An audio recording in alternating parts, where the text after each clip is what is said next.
पण ही प्रवृत्ती पूर्णपणे नथुरामीच आहे. ज्या मानसिकतेतनं हा हल्ला झालेला आहे त्याच्यामध्ये जात दडलेली आहे. हा माणूस धर्मांध आहे, हा माणूस जातीयवादी आहे, 100% जातीयवादी. सनातन धर्म सुद्धा कचऱ्यात फेकून देण्याच्या लायकीचा आहे.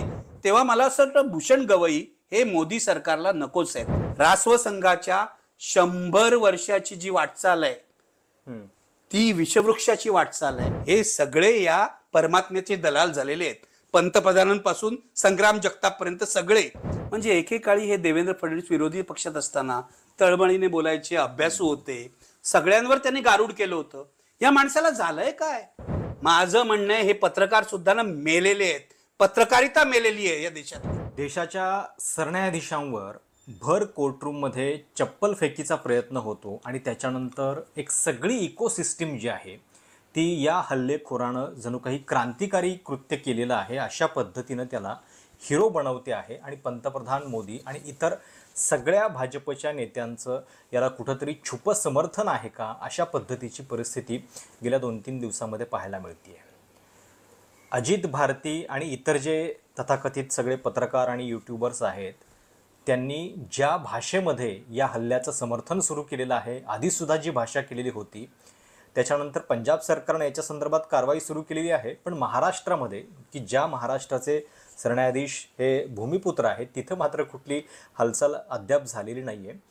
आणि एरवी इतर छोट्या मोठ्या घटनांवरून जे गुन्हे दाखल करण्याची हौस महाराष्ट्र सरकारला असते ते महाराष्ट्र सरकार इतक्या मोठ्या घटनेबद्दल का गप्प आहे हा अतिशय महत्त्वाचा प्रश्न आहे. आणि ही घटना केवळ वैयक्तिक संदर्भामध्ये आपल्याला पाहून चालणार नाही, कारण ज्या हल्ल्यातनं सनातन धर्माचा उल्लेख करून घोषणाबाजी होते त्याच्यातनं एक मेसेज द्यायचा प्रयत्न आहे की यापुढे न्यायव्यवस्थेनं सुद्धा हिंदू राष्ट्राबद्दल जपून बोलावं, अशी भाषा खपून घेतली जाणार नाही. हा कुठंतरी एक गर्भित अर्थ त्याच्यामध्ये दडलेला आहे. आणि गेल्या 2-3 दिवसामध्ये जे आपण बघतोय सगळं राजकारण ते खूप भयानक आहे. सोबतच महाराष्ट्रामध्ये सुद्धा काही चाललेले आहेत घडामोडी. आपण बघतोय की एकीकडे मराठवाड्यावरती महापुराचं संकट असताना बीडमध्ये 14 तारखेला हिंदू जन आक्रोश मोर्चा निघतोय. म्हणजे आपल्याला आपल्या प्राथमिकता कळत नाही आहेत का, हा पण याच्यातला प्रश्न आहे. पॅकेजसुद्धा एक जाहीर झालेलं आहे, त्याची पण नेमकी काय स्थिती आहे हे सगळं आपण बोलणार आहोत. माझ्यासोबत आहेत ज्येष्ठ पत्रकार निखिल वागळे सर. सर, सरन्यायाधीशांच्यावर असा थेट भर कोर्टामध्ये हल्ला होतो आणि त्यांनी स्वतः जरी असं म्हटलेलं असलं की मी ही घटना म्हणजे विसरून पुढंच जातोय वगैरे, तरी अशा पद्धतीनं झालेला हल्ला आणि त्याच्यानंतर जे आपण बघतोय की हल्लेखोराचं समर्थन चालू आहे, काय परिस्थिती आहे म्हणजे ही? मला वाटतं ही परिस्थिती अत्यंत धक्कादायक आहे. देशाच्या सरन्यायाधीशावर हल्ला होतो, हा काही व्यक्तीवर हल्ला नाहीये, हा एका कॉन्स्टिट्यूशनल पोस्टवर घटनात्मक पदावर हल्ला आहे, घटनेवर हल्ला आहे. मी 2 गोष्टी तुला सांगतो, त्यातले जे 2 पैलू आहेत. पहिला पैलू आहे की सरन्यायाधीशांच्या कोर्टामध्ये ज्याचा तिथे खटला नाही असा वकील जातो आणि तो तिथे कागद फेकतो, मारायला बूट काढतो. सरन्यायाधीशांना झेड सिक्युरिटी असते ना, जशी राष्ट्रपतींना असते, प्राईम मिनिस्टरला असते, इलेक्शन कमिशनरला असते, तशी सरन्यायाधीशांना पण असते. त्या दिवशी ही झेड सिक्युरिटी कुठे होती? या माणसांनी बूट काढला नसता किंवा कागद फेकले नसते, त्याच्याकडे पिस्तूल असतं आणि त्यांनी पिस्तुलाच्या गोळ्या झाडल्या असत्या तर काय झालं असतं? म्हणजे मला असं वाटतं की सरकारपासून सगळ्या यंत्रणा ही घटना जेवढ्या गंभीरपणे घ्यायला पाहिजे तेवढ्या घेत नाहीयेत. आणि जर या देशाचा सरन्यायाधीश हा सुरक्षित नाहीये तर आपल्या जीवाची खात्री कोण देणार? सर्वसामान्य माणसाच्या जीवाची खात्री कोण देणार? तुम्ही सरन्यायाधीशाच्या कोर्टात शिरून सरळ सरळ बूट फेकण्याचा प्रयत्न करताय, त्याचं समर्थन करताय या गुंडगिरीचं. देशाचे पंतप्रधान ताबडतोबीने त्याचा निषेधही करत नाहीत, 8-9 तास लावतात. देशाचे गृहमंत्री त्याचा निषेधही करत नाहीत. या देशातली सगळ्यात मोठी जी स्वयंसेवी संघटना आहे राष्ट्रीय स्वयंसेवक संघ, त्याचे सरसंघचालक मोहन भागवत त्याचा निषेधही करत नाहीत. म्हणायचं काय? म्हणजे तुम्हाला सरन्यायाधीशांवर हा हल्ला जो झालेला आहे तो चालणार आहे का? माझा प्रश्न असा आहे, एक तर पहिला मुद्दा जो आहे तो सुरक्षेचा आहे. कोर्टामध्ये हा माणूस घुसून अशा प्रकारचा हल्ला कसा करू शकतो. म्हणजे ही सरळ सरळ नथुरामी प्रवृत्ती आहे. त्याच्या हातात पिस्तूल नव्हतं एवढाच फरक आहे, पण ही प्रवृत्ती पूर्णपणे नथुरामीच आहे. दुसरी गोष्ट, याच्यातला जो जातीचा मुद्दा आहे तोही आपण गंभीरपणे घेतला पाहिजे.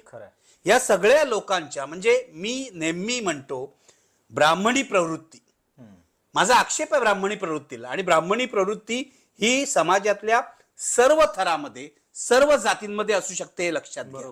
मी एका जातीबद्दल बोलत नाहीये. ही ब्राह्मणी प्रवृत्ती आहे जिला अगदी बाबासाहेब आंबेडकरांच्या काळापासून हे पटलेलं नाहीये की अशा प्रकारे घटनात्मक पदांवर एखादा दलित बसावा, एखादा आदिवासी बसावा, एखादा ओबीसी बसावा. ही सगळी ब्राह्मणांचीच मक्तेदारी असं यांना वाटतंय. यांनी हा हल्ला केलेला आहे. देशाचा सरन्यायाधीश दलित होतो हेच यांना पचलेलं नाहीये. यातून हा हल्ला झालेला आहे. नाही, म्हणजे या घटनेमध्ये अनेकांची म्हणजे अशी बाजू होती की याच्यामध्ये तुम्ही जात का आणताय. सरन्यायाधीश हे त्यांच्या मेरिटनुसार तिथे गेलेले आहेत, पण ज्या पार्श्वभूमीच्या केसनं हा हल्ला झालेला आहे, म्हणजे विष्णूच्या एका मूर्तीबद्दलची ती केस होती ज्याच्यामध्ये सरन्यायाधीशांची कमेंट होती. अशा प्रकरणामध्ये जात तर वगळता येत नाही. म्हणजे ज्या मानसिकतेतनं हा हल्ला झालेला आहे त्याच्यामध्ये जात दडलेली आहे, आणि म्हणून 100%. आणि म्हणून इथं हा माणूस धर्मांध आहे, हा माणूस जातीयवादी आहे, 100% जातीयवादी आहे. मुळात त्यानं घोषणा पण सनातनच्या दिल्यात. नाही, ती तर घोषणा त्याने दिलीच, सनातन का अपमान नाही सहेगा हिंदुस्तान वगैरे. पण याची जर दुसऱ्या दिवशीची मुलाखत बघा, दुसऱ्या दिवशी हा हल्लेखोर जो तुरुंगात असायला हवा तो एनआय कडे जातो. एनआय कोणाची वृत्तसंस्था आहे? ही भाजप धार्जिणी वृत्तसंस्था आहे. ही मोदी सरकारची चमचेगिरी करणारी वृत्तसंस्था आहे. यांच्याकडे जातो आणि सविस्तर 17-18 मिनिटाचा इंटरव्ह्यू देतो. त्यामध्ये हा काय म्हणतो, आपल्याला आदल्या दिवशी काय कळलं होतं की राकेश रंजन नावाच्या एका माणसाने, राकेश किशोर नावाच्या एका माणसाने हल्ला केला.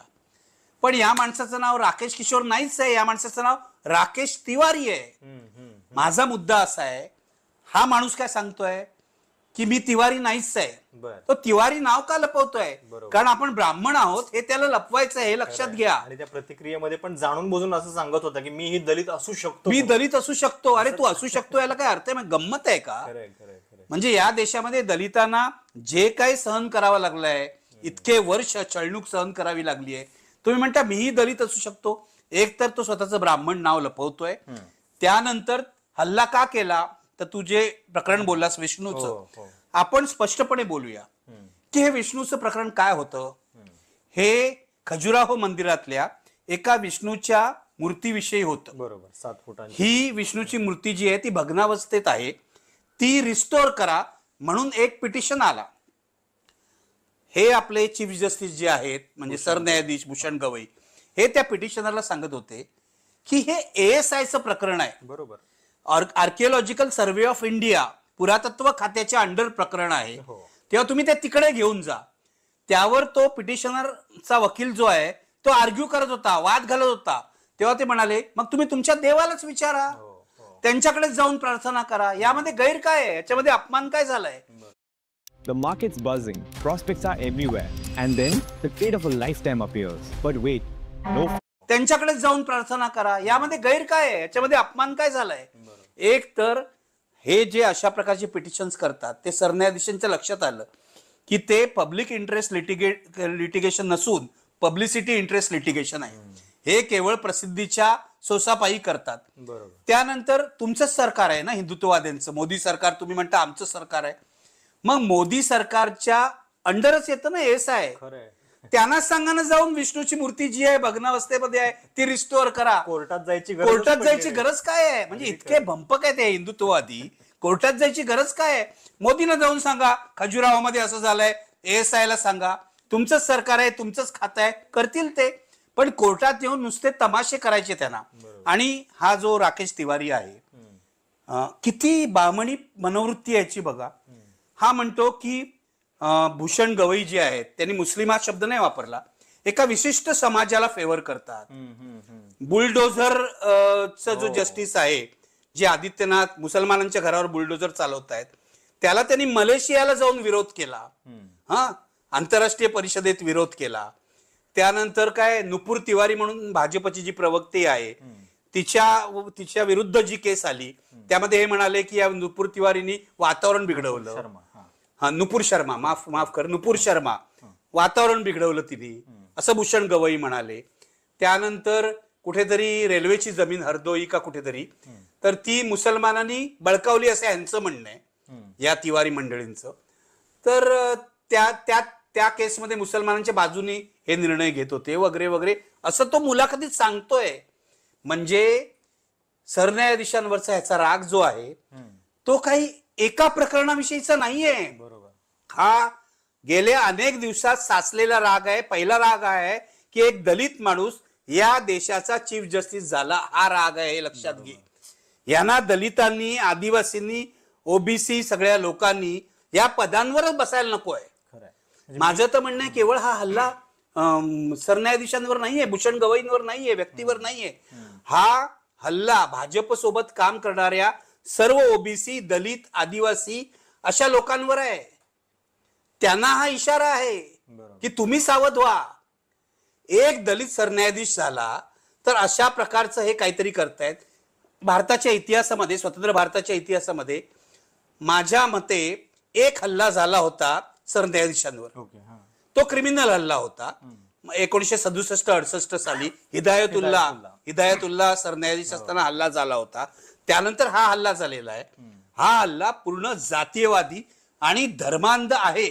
आणि मला प्रश्न विचारायचा आहे, सनातन धर्म म्हणजे आहे काय? सांगा बघू, चर्चेला बसा. हे जे म्हणतात आमचा धर्म सनातन आहे, सनातन धर्म म्हणजे काय स्वर्गातून पडलाय का? सनातन धर्म सुद्धा मनुस्मृतीवरच आधारित आहे. सनातन धर्म सुद्धा स्त्री पुरुष समता मानत नाही. सनातन धर्म सुद्धा ब्राह्मण दलित यांच्यातले जे भेदाभेद आहे हे मानतो. तेव्हा सनातन धर्माचं गौरवीकरण किंवा त्याचं ग्लोरिफिकेशन का करतायत हे लोक? सर्वोच्च न्यायालय सनातन धर्म सुद्धा कचऱ्यात फेकून देण्याच्या लायकीचं आहे. हे माझं वाक्य लक्षात ठेव. या लोकांना कळलं पाहिजे. ज्या म्हणजे न्यायदेवतेच्या मंदिरामध्ये घटनेची सर्वाधिक म्हणजे तिथं महत्ता आहे, तिथं तुम्ही सनातनचा अपमान सांगताय. म्हणजे संविधान मोठं या देशामध्ये की सनातन? एक्झॅक्टली. कोणताही धर्म, हिंदू, मुस्लिम, ख्रिश्चन यापेक्षा संविधान मोठं आहे ना. मग त्या संविधानिक पदावर जो माणूस बसलाय त्याचा तर मान ठेवा. पण मग पंतप्रधान मोदींनी या सगळ्याचा घटनेचा निषेध केला, उशिरा केला. रात्री 8:30 वाजता त्यांचं ट्विट आलं. पण त्याच्यानंतर सुद्धा ज्या पद्धतीची भाषा होतीये, म्हणजे अनेक युट्यूबर्स अशा पद्धतीनं गवईंच्या व्हिडिओचं तुम्ही चित्रीकरण बघितलं असेल की त्यांच्या गळ्यामध्ये मडकं दाखवलंय. भयंकर आहे ते. या लेवलला कसं काय हे होऊ शकतं? मी तुला सांगू का, माझं असं स्पष्ट मत आहे आणि मला हा संशय आहे की गवईंवरचा हल्ला हा उत्स्फूर्त नव्हता, हा पूर्वनियोजित होता. म्हणजे मोदी आणि अमित शहानी कट केला असं मला म्हणायचं नाहीये. बरोबर. पण जे सरदार पटेल महात्मा गांधींच्या खुनानंतर गोळवळकरांना सांगत होते पत्र लिहून की तुम्ही देशामध्ये जे विषारी वातावरण निर्माण केलं त्यामुळे महात्मा गांधींचा खून झाला.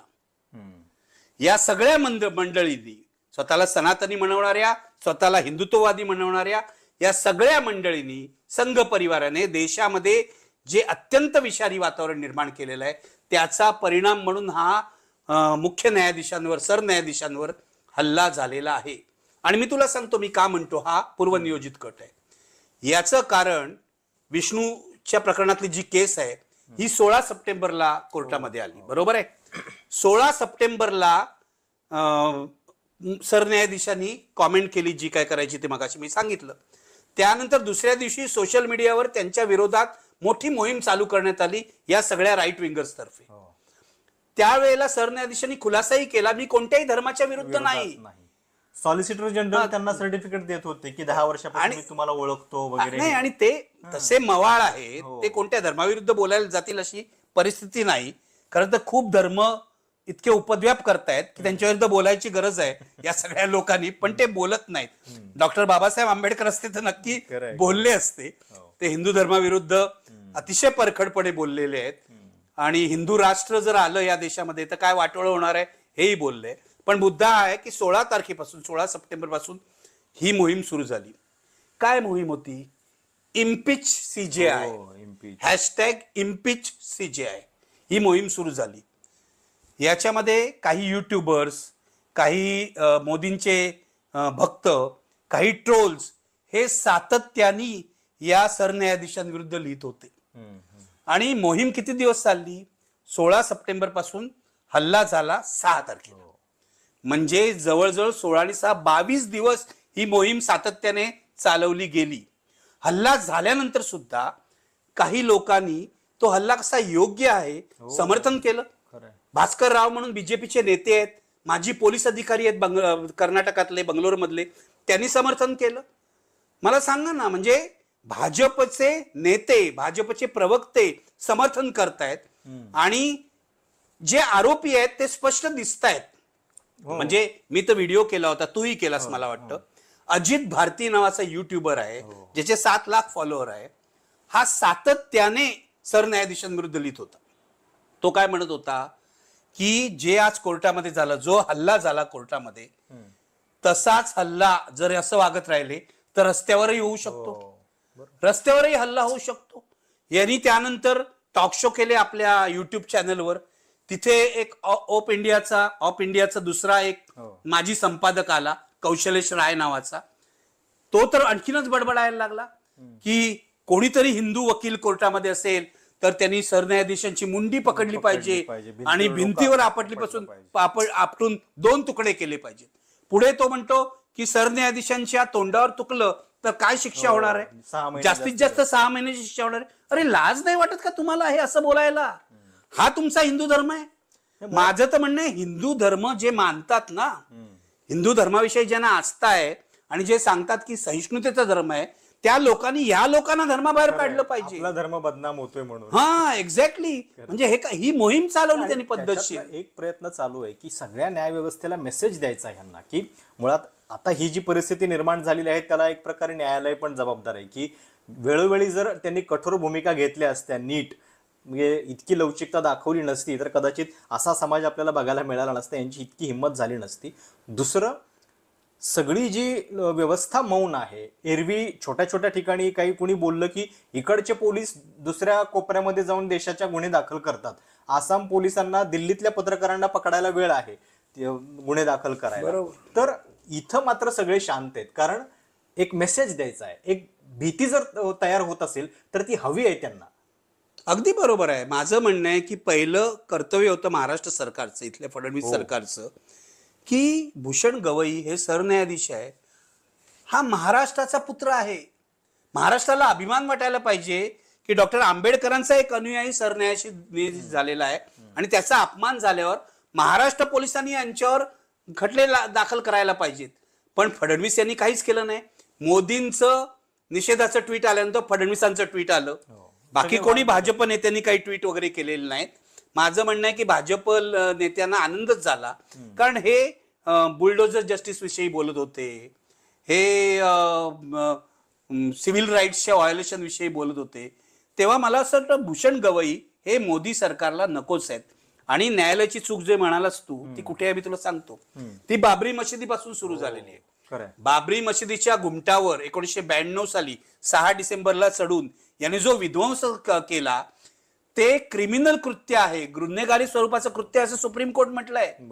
पण त्या गुन्हेगारांना कधीच शिक्षा झाली नाही. अडवाणीला शिक्षा झाली नाही, उमा भारतीला शिक्षा झाली नाही, आणखीन मुरली मनोहर जोशीला शिक्षा झाली नाही. सगळे मोकाट आहेत. बाळासाहेब ठाकरेंना शिक्षा झाली नाही. सगळे मोकाट आहेत. मग अशा वेळेला या प्रवृत्तीच्या गुन्हेगारांची हिंमत वाढली तर नवल काय.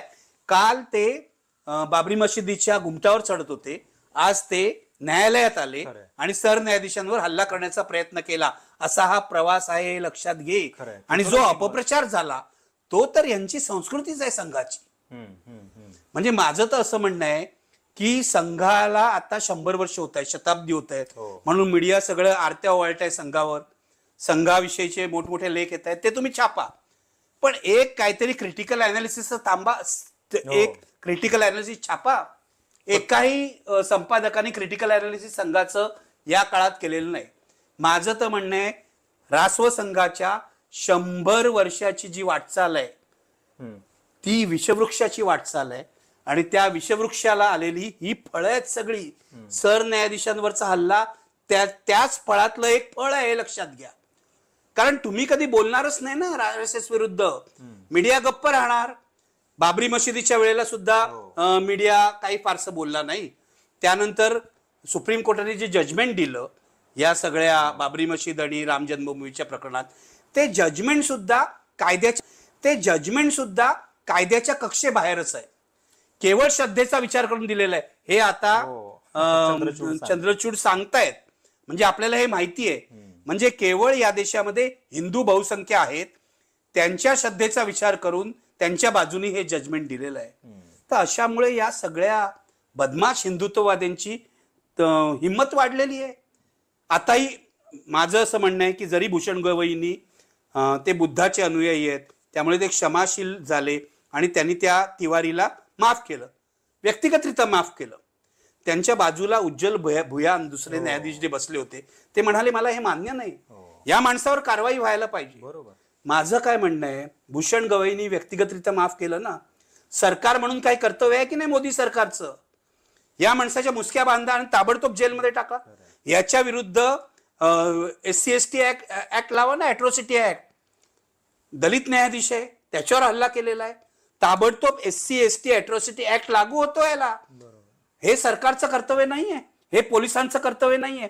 पण माझं असं म्हणणं आहे की हा हल्ला सरन्यायाधीशांवर व्हायला मोदी शहांना सुद्धा हवाच होता. म्हणून हे सगळे शांत आहे. आणि ही यांची संस्कृती आहे. हे गेल्या 100 वर्षातल्या यांच्या उपद्व्यापांची परिणिती आहे. आणि ही जी दया सहानुभूती आहे ही उजव्या बाजूला अनेकदा दाखवली गेलेली, म्हणजे संघाची बंदी उठवण्यापासून ते अगदी त्यांना पूर्ण मोकळीक देण्यापासूनची अनेकदा झालेली आहे. पण दुसरीकडे भीमा कोरेगावचे जे सगळे लोक होते, इतके वृद्ध लोक ज्यांना पकडलं, त्यांच्या बाबतीत मात्र म्हणजे साधी त्यांच्या सगळ्या म्हणजे वयाचा ह्याचा विचार न करता सुद्धा कठोरपणे कारवाई होते. अगदी. म्हणजे भीमा कोरेगाव कशाला, मी भीमा कोरेगावचे सगळे केस पेपर वाचलेले आहेत. अत्यंत बोगस केस आहे, अत्यंत बोगस केस आहे. त्यात असं म्हणण्यात आलं होतं आधी की पंतप्रधानांच्या हत्येचा कट केला या लोकांनी. सुप्रीम कोर्टामध्ये न्यायमूर्ती चंद्रचूड यांनीच डिसेंट नोट दिली आणि त्याचा उल्लेखही केला नाही. आता त्या केसमध्ये पंतप्रधानांच्या हत्येचा कट वगैरे उल्लेखही होत नाही. यांना 5 वर्ष तुरुंगात ठेवलेलं आहे. तिथे उमर खालिद, शर्जील इमाम वगैरे यांनाही 5-5 वर्ष तुरुंगात ठेवलेलं आहे. ह्या लोकांना तुरुंगात सोनम वांगचुक विरुद्ध NSA लावलेला आहे. त्याची बायको शेवट हेबियस कॉर्पस करण्यासाठी सुप्रीम कोर्टात गेली. सुप्रीम कोर्ट कसं वागतं बघ. हेबियस कॉर्पसचा अर्ज आहे ना, तातडीने सुनावणी करायला नको. त्यांनी काय केलं, रुटीन मध्ये तो अर्ज घेतला, सरकारला नोटीस पाठवली, 8 दिवसांनी सुनावणी होणार, नंतर म्हणले आणखीन 8 दिवसांनी होणार. हेबियस कॉर्पसचा अर्थच आहे की मुळात त्या माणसाचा ताबडतोब तुम्ही कोर्टासमोर हजर करा. हेबियस कॉर्पस हा लॅटिन शब्द आहे, याचा अर्थच असा आहे त्या माणसाला ताबडतोब कोर्टासमोर हजर करा. पोलिसांना, सरकारला सांगायला पाहिजे जजनी की ताबडतोब हजर करा. म्हणजे एका बाजूला या राकेश तिवारीला मोकळं सोडतायत, दुसऱ्या बाजूला सोनम वांगचुक सारखा पर्यावरणवादी कार्यकर्ता जेलमध्ये जातोय. काय चाललंय या देशामध्ये? मला इथल्या मध्यमवर्गीयांना, सुशिक्षितांना विचारायचं आहे, कधी जागा होणार आहे तुमचा विवेक? मेलाय का तो विवेक? मेलाय का? काही चाललंय आजूबाजूला, लोक गप्प बसतायत, लोकांना काही बोलावं असं वाटत नाही. आज सरन्यायाधीशांवर हल्ला झालाय, उद्या तुमच्या घरात घुसून तुम्हाला मारतील. मी स्पष्ट सांगतो. पण तुम्ही आता हा जो मुद्दा मांडता ना की लोक का बोलत नाहीयेत, कारण भाजपला पण हे माहिती आहे की ऐनवेळी निवडणूक आली की असे काही विषय आणायचे पोलरायझेशनचे, धर्माचे. आत्ता मराठवाड्यामध्ये एवढा मोठा महापूर आलेला आहे आणि हिंदू जन आक्रोश मोर्चा निघतोय. म्हणजे लोकांना पण हे कळत नाहीये का की आपल्या आजूबाजूला हे काय चाललंय नेमकं? निवडणूक आली की लोक पण विसरतायत का? आता हे जे सगळे लोकप्रतिनिधी आहेत, संग्राम जगताप आहेत, त्यांची ओळख तर आता खाली हिंदुत्ववादी आमदार अशी झाली. पक्षाचे आमदार राहिलेले नाहीत ते, आता ते हिंदुत्ववादी आमदार झालेत. तर अशा लोकांना घेऊन हे वातावरण भडकवण्याचा प्रयत्न होतो. अगदी बरोबर आहे तुझं. बघ आता हा जो मोर्चा तू म्हणालास, सकल हिंदू मोर्चाचा कसला मोर्चा? जनजागरण काय? हिंदू जन आक्रोश, हिंदू जन आक्रोश मोर्चा, असे अनेक मोर्चे त्यांनी आता आक्रोश मोर्चा नाहीये. हा, म्हणजे आता शेतकरी बुडाला, शेतकऱ्याचं घर उद्ध्वस्त झालं, शेतकऱ्याची पोरं अजून शाळेत जात नाहीत, दिवाळी कशी जाणार हा प्रश्न आहे. हे मोर्चा काढतायत जन आक्रोश मोर्चा, सकल हिंदू समाज. या सकल हिंदू समाजाला असं वाटत नाही का शेतकरी सुद्धा हिंदू आहे, तो हिंदू समाजाचा भाग आहे, त्याला आधी मदत करायला पाहिजे. हे सगळे मवाली लोक, म्हणजे मी स्पष्टच बोलतो, हे कशाला स्वतःला हिंदू म्हणून घेतात. संग्राम जगताप आहेच कोण. मी गेलोय नगरला, संग्राम जगतापच्या विरुद्ध सभा घेतलेली आहे, मला पोलिसांनी नोटीस दिली होती. संग्राम जगताप हा एक नंबरचा अट्टल गुंड आहे. हा शरद पवारांचा आमदार होता, आता अजित पवार बरोबर आहे. शरद पवारांचं पण हे पाप आहे की अशा गुंडांना पोचलं. अजित पवार पोचतायत आता, आणि हा आता हिंदूंचा नेता म्हणतोय. दुसऱ्या बाजूला तो काय पडळकर, गोपीचंद पडळकर, तो पण मवाली शिवराळ माणूस, तो यांचा दुसरा नेता. आणि हे मोर्चे कशाबद्दल काढतायत? शेतकऱ्याबद्दल नाही काढत आहेत. तिथे फडणवीसांनी फसवं पॅकेज दिलं त्याबद्दल मोर्चा नाही काढायचा यांचं सुचत. हे मोर्चे काढतायत लव जिहाद बद्दल, धर्मांतराबद्दल, गायीच्या रक्षणाबद्दल. अरे गायी वाहून गेल्या ना, त्या गायी वाहून गेल्या. 1 लाख रुपयाची दुभती गाय असेल तर सरकार फक्त 37,500 रुपये देत आहे. त्यावर तुम्हाला मोर्चा काढावासा वाटत नाही. याचं कारण असं आहे की धर्माच्या नशेचं इंजेक्शन द्यायचं शेतकऱ्याला, म्हणजे तो काही बोलणारच नाही ना. हिंदू म्हणून आपण वाचणार आहोत, परमेश्वर आपण वाचवणार आहे आपल्याला. जसा तो तिवारी म्हणाला की मला परमात्म्याने आदेश दिला. यांचा हा परमात्मा संकटाच्या वेळेला असतो कुठे? शेतकऱ्याला वाचवायला येत का नाही? जर आहे ना तुमचा परमात्मा, तुमचा परमेश्वर, मग तो शेतकऱ्याला असा का पाण्यात घालतो? तो बुडवल्यावर काही मदतीला काही येत नाही. मुद्दा असा आहे, हे सगळे या परमात्म्याचे दलाल झालेले आहेत, पंतप्रधानांपासून संग्राम जगताप पर्यंत सगळे. आणि दलालीचा धंदा करतायत. यांनी धर्म आणि जातीची दुकानं काढलेली आहे. शेतकरी वगैरे यांना काही देणं घेणं नाही. इतकं मोठं संकट आहे महाराष्ट्रामध्ये, म्हणजे जवळपास 70 लाख हेक्टर जमीन जी आहे ती बाधित झालेली आहे.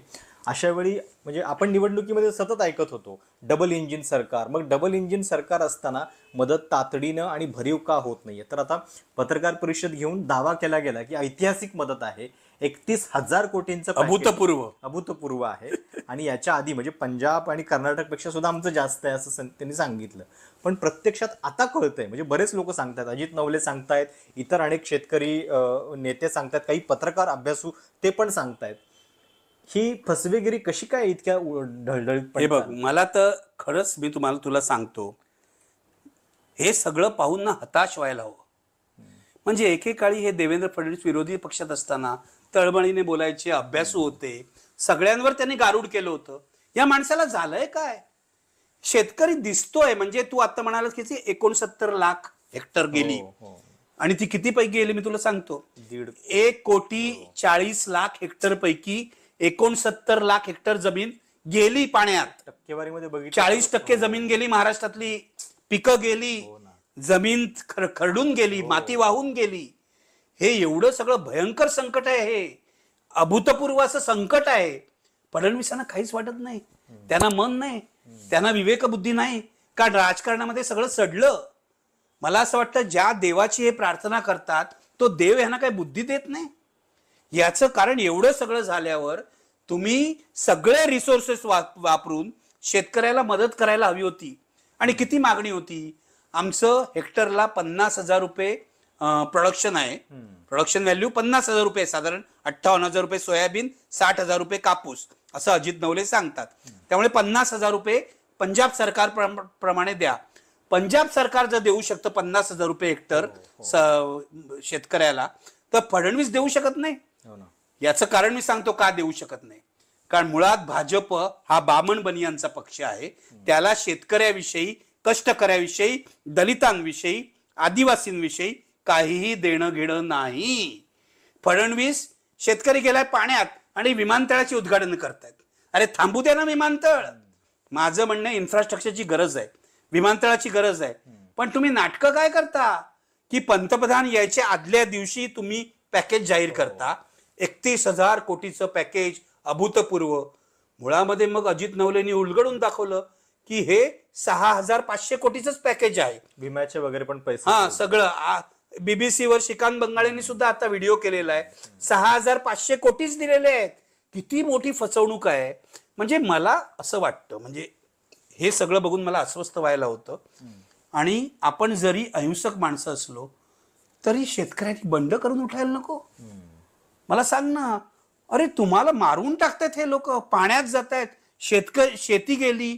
अजित नवले जे म्हणाले ते बरोबर आहे. शिवाजी महाराजांनी काय केलं? शेतसारा माफ केला ना शेतकऱ्याचा, आणि त्याला जगण्यासाठी एक रक्कम दिली.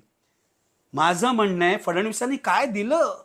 फसवणूक दिली फक्त. कर्जमाफीचं आश्वासन तर यांनी निवडणुकीत स्वतः दिलेलं होतं, आता त्याच्याबद्दल बोलत नाहीयेत. बरं, ही योग्य वेळ आहे की आता शेतकऱ्याला उभं राहण्यासाठी या कर्जमाफीची गरज आहे, तर तेव्हा त्याच्याबद्दल सपशेल विसर पडलेला आहे. मला हा प्रश्न माझ्या मनात निर्माण होतो की महाराष्ट्राला शेतकरी आता इतका गाजलेला आहे, आणि हा शेतकरी कोण आहे? प्रामुख्याने मराठा आणि कुणबी आहे ना, प्रामुख्याने शेतकरी.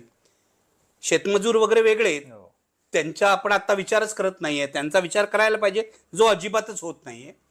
पण माझं म्हणणं आहे, जर जरांगेच्या मोर्चामध्ये एवढ्या मोठ्या प्रमाणावर मराठा तरुण येतो, तर शेतकऱ्याला वाचवायला का नाही येत? आता उतरा की रस्त्यावर, रोखून धरा मंत्र्यांच्या गाड्या. काँग्रेसचे प्रदेशाध्यक्ष परवा म्हणाले, हर्षवर्धन सपकाळ, मी कुठेतरी वाचलं की आम्ही मंत्र्यांच्या गाड्या रोखू. अरे रोखा, बोलताय काय? रस्त्यावर उतरा, फडणवीसची गाडी रोखा, अजित पवार आणि एकनाथ शिंदेला कुठे जाऊ देऊ नका, बंद करून टाका महाराष्ट्र. दिवाळीत महाराष्ट्रात एक काम करा, कोणाच्याही घरामध्ये दिवा पेटणार नाही असा निषेध करा.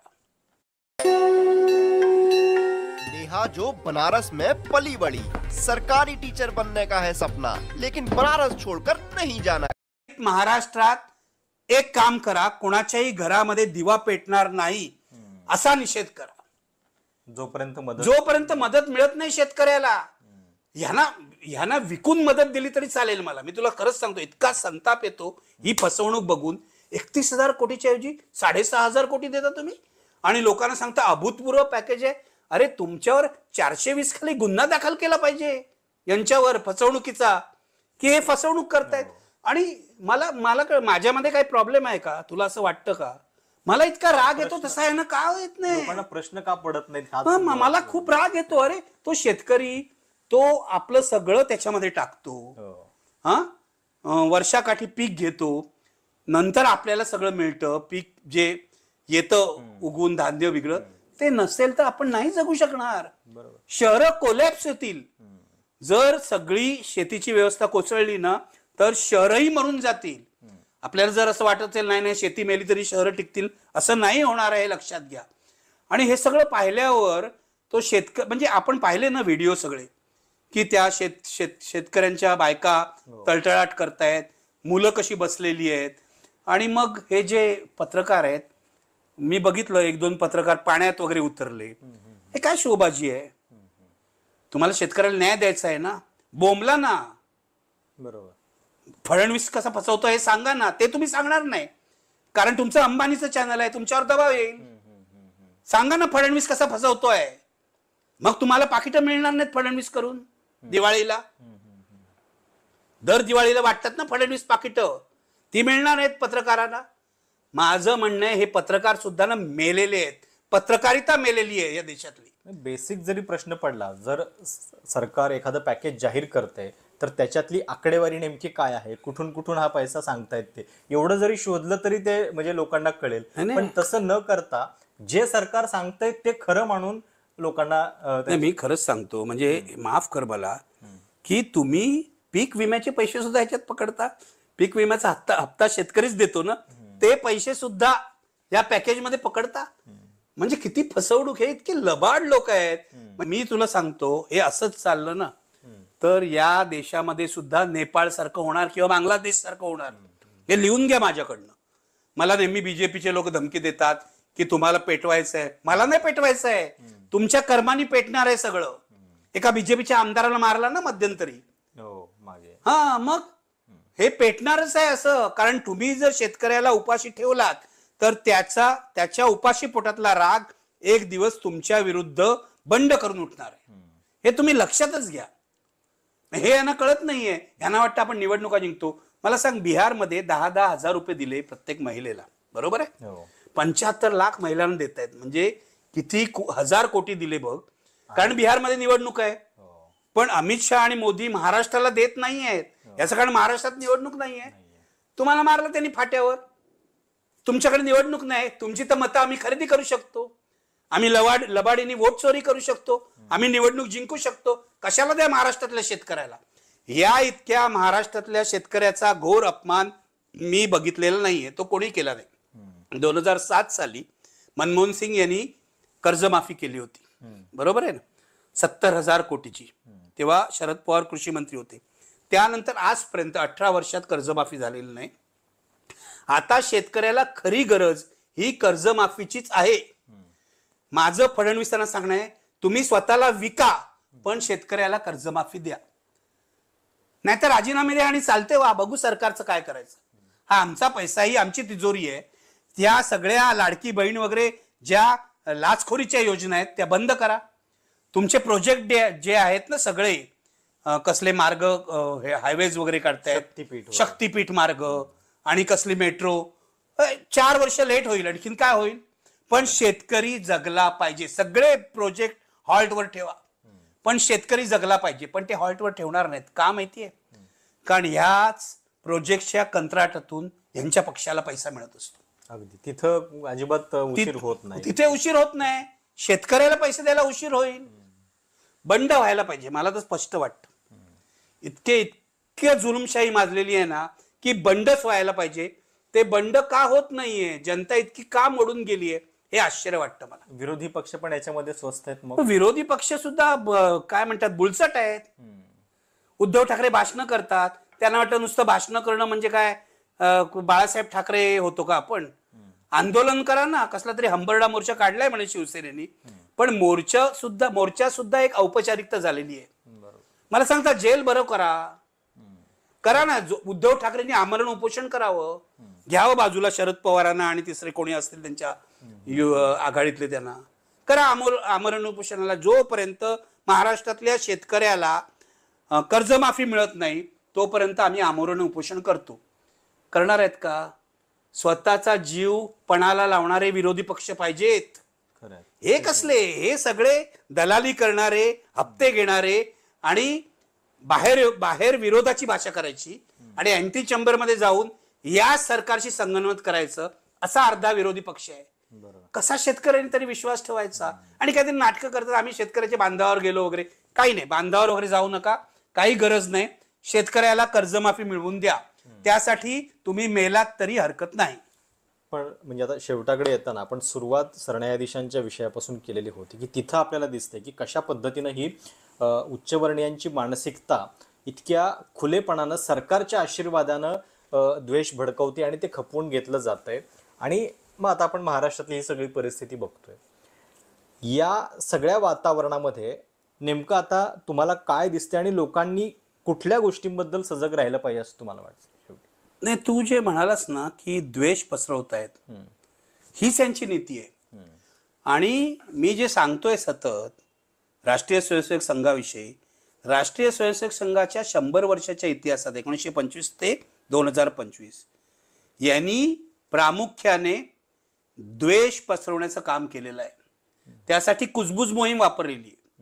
स्वातंत्र्यपूर्व काळात कोणाविषयी द्वेष पसरवला? महात्मा गांधींविषयी.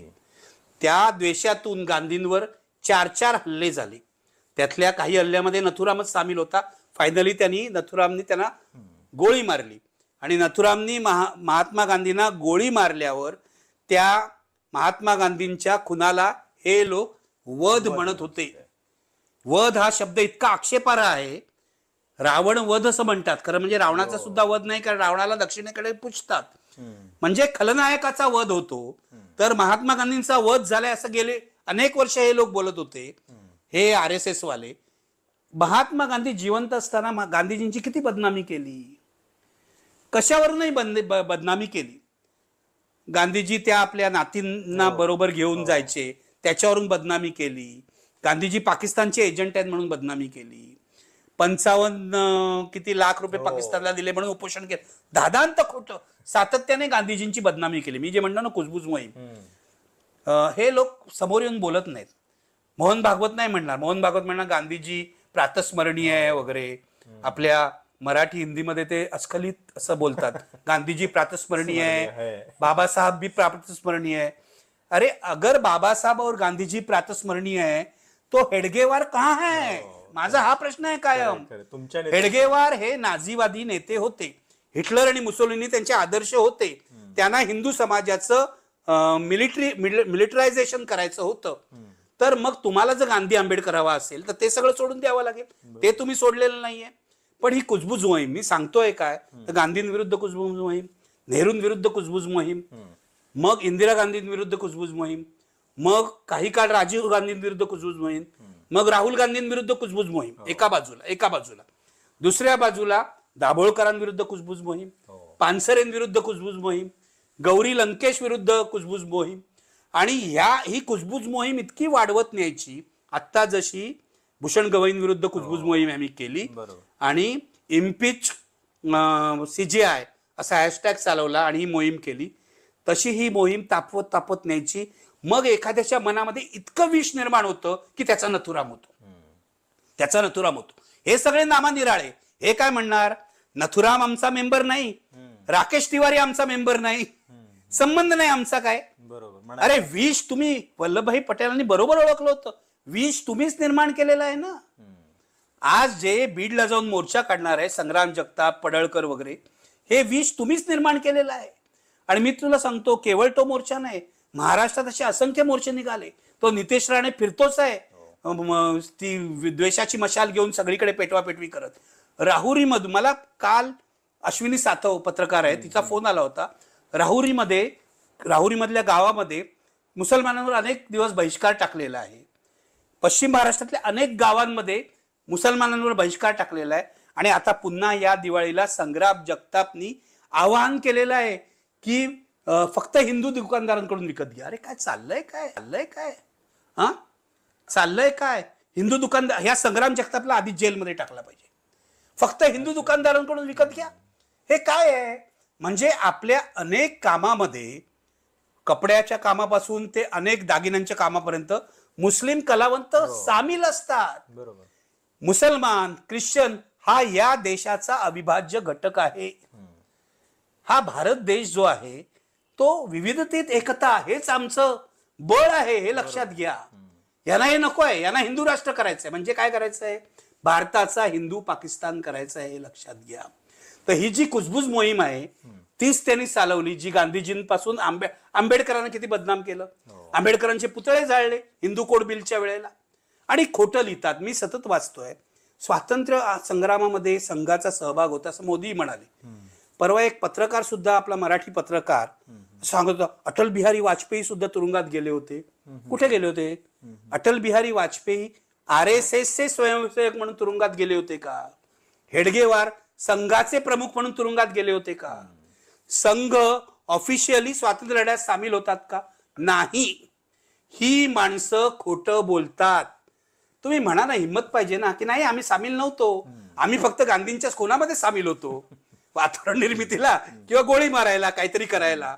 पण ही माणसं खोटं बोलतात, दादांत खोटं. ही माणसं डरपोक आहेत. दुसरं डरपोक आहेत. याचं कारण, जेव्हा त्यांच्यावर बंदी घातली वल्लभभाई पटेलनी, ज्या वल्लभभाईंचा पुतळा आज उभारतायत ना, त्यांनीच बंदी घातली होती, ती नेहरूंनी उठवली. कारण नेहरू मुळामध्ये, गांधी असतील, नेहरू असतील, उदारमतवादी होते, सौजन्य मूर्ती होते. नाही तर कधी उठवलीच नसती. त्या गोळवळकरांना कायमचं जेलमध्ये ठेवलं असतं. पण नेहरूंच्या या उदारमतवादाचा यांनी गैरफायदा घेतलेला आहे. तेव्हा सुद्धा यांनी लिहून दिलं, आम्ही राजकीय संघटना म्हणून काम करणार नाही, सांस्कृतिक संघटना म्हणून काम करू. आणीबाणीत सुद्धा तेच झालं. तुरुंगात गेले हे लोक. पण हेडगेवारांनी 3 पत्र इंदिरा गांधींना लिहिली की आम्ही तुमच्या 20 कलमी कार्यक्रमाचा प्रचार करू वगैरे वगैरे. अनेक संघ स्वयंसेवक, संघ कार्यकर्ते, संघाचे नेते हे माफी मागून बाहेर आले. डरपोक, एक नंबरचे डरपोक. यांना बळ मिळालं त्या बाबरी मशीद आणि राम जन्मभूमी सगळ्या आंदोलनामुळे, हे लक्षात घ्या. आणि त्यामध्ये अनेक चुका आहेत विरोधकांच्या. पण डॉक्टर राम मनोहर लोहियांची चूक आहे, जेपींची चूक आहे, यांना लेजिटिमेसी दिली. राजीव गांधींची चूक आहे की त्या दारं उघडली मंदिराची, ते कुलूप तोडलं वगैरे वगैरे. तेव्हा बहुसंख्य हिंदूंचं मन राखण्यासाठी या चुका ज्या केल्या काँग्रेसनी, त्याची फळं आपण आता भोगतो. 1985 पासून 2025 आणि 15, 40 वर्ष मी हे बघतोय. हे विष पसरवण्याचं काम चाललेलं आहे. आधी कसं होतं मी तुला सांगतो. 1965 युद्ध, भारत पाकिस्तान वॉर. हां, माझं वय किती होतं त्यावेळेला? 6 वर्ष, फक्त 6 वर्ष. त्यावेळेला दिलीप कुमार सारखा नट हा पाकिस्तानी गुप्तहेर आहे अशी अफवा या लोकांनी पसरवली होती बघ. आणि 6 वर्षाच्या मुलाला हे कळत होतं, त्याच्या कानावर येत होतं. मी गिरगावात राहत होतो, हिंदू बहुल एरियातच राहत होतो, हे कानावर. पण हे RSS वाले हे उपद्व्याप करत होते. म्हणजे मुसलमानांविरुद्ध सतत विष पेरायचं, मुसलमानांचं शिरकाण करायचं, मुसलमानांचा मताधिकार शक्य झाला तर रद्द करायचा, ही गोळवळकरांचं स्वप्न होतं. त्यांनी लाल बहादूर शास्त्रींना जाऊन सांगितलं होतं. शास्त्रीजींनी काय ऐकलं नाही, ते चांगलंच केलं. पण हे यांचं स्वप्न आहे की मुसलमान हे सेकंड सिटीजन म्हणून राहिले पाहिजेत, दुय्यम दर्जाचे नागरिक म्हणून राहिले पाहिजेत. दलित हे दुय्यम दर्जाचे नागरिक म्हणून राहिले पाहिजेत.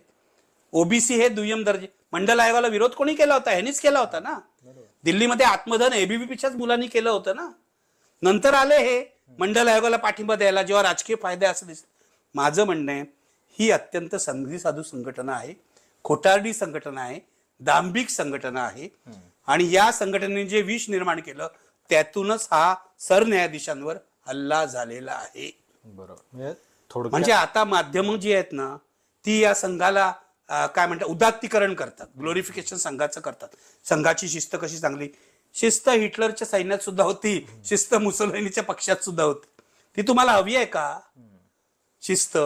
पाकिस्तानी लष्करात सुद्धा शिस्त आहे, ती तुम्हाला हवी आहे का? हा खरा प्रश्न आहे.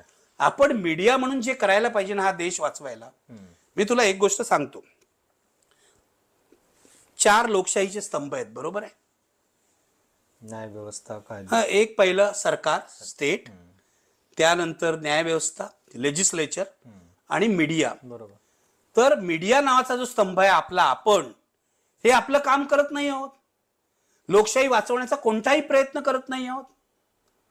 आता सरन्यायाधीशांवर हल्ला झाला. मी तुला सांगतो, ही माणसं उद्या त्यांच्या विरोधी मताचा पंतप्रधान झाला किंवा राष्ट्रपती झाला तर त्यावरही हल्ला करतील. हे ऐकून घे तू. उद्या हे जाऊन लष्कर प्रमुखावर हल्ला करायलाही कमी करणार नाही.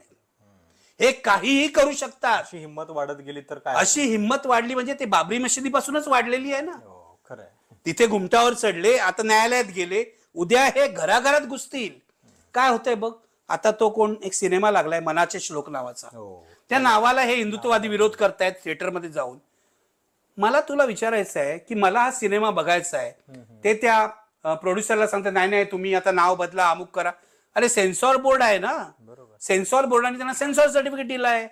तुम्ही नंतर येऊन तुमच्या मोदींना सांगा ना की मनाचे श्लोक हे नाव सेन्सॉर बोर्डाला बदलायला सांगा. बरोबर. तुमच्या मोदींचं सेन्सॉर बोर्ड आहे ना, त्यांनीच दिलंय सर्टिफिकेट. मग आता मनाचे श्लोक हे नाव कशाला बदलायला सांगताय तुम्ही?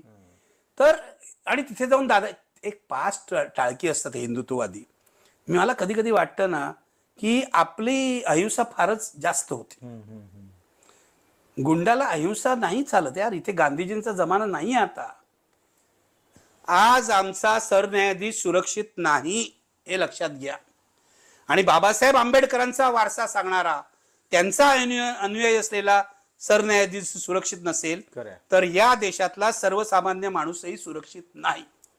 मी सांगतो, जे बाबासाहेबांविषयी यांनी केलं ना, म्हणजे बडोद्याला बाबासाहेब जेव्हा नोकरीला लागले, सयाजीराव गायकवाडांच्या नोकरीमध्ये होते ते, तेव्हा त्याला पाणी पण दिलं नाही. तिथे 14 तळ्याचा सत्याग्रह झाला तेव्हा हिंदू सनातनींनी मध्येच आडवं घातलं होतं, विरोध केला होता. बाबासाहेबांचा जो छळ केला या हिंदू सनातन्यांनी तोच पुढे चालू आहे. राकेश तिवारी हा त्याचंच प्रतिनिधित्व करतो.